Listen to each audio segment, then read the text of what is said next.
Hello there. PrintShift looking over the parts kit. This is not a final parts kit, but it's what I'll be building from to do the next version of the PrintShift 3.0. Still trying to source parts, make sure that we can get things in quantity. Trying to set things up logically. This is all up on printshift3d.com.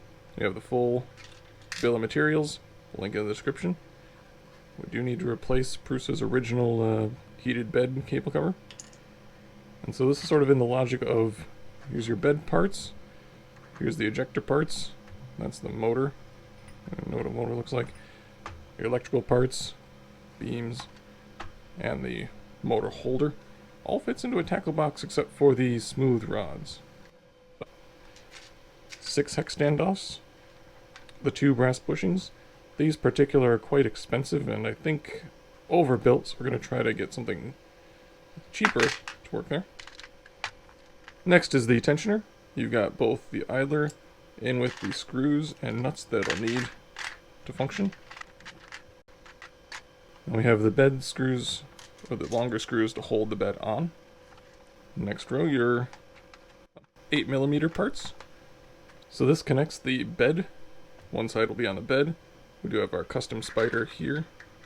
So the red part's called a spider. We're going to swap it for our custom one. But that way we can engage and disengage the bed. The other end of this connects to the motor via the pulley. Goodness. And the motor pulley with the screws to hold the motor on. Your motor. All the electrical connections. You definitely don't need wire nuts. You can totally solder and shrink wrap.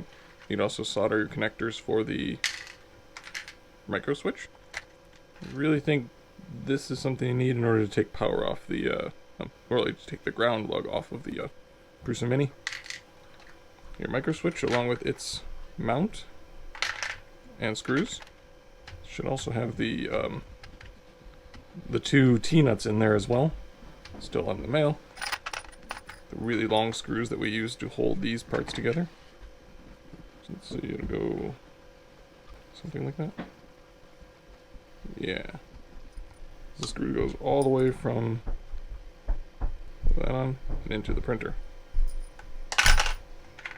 Little timeout. Just wanted to show all the parts, show what we're thinking on the kit. More videos coming. I got the bed video next. We'll be building from this. Alright, happy printing, guys.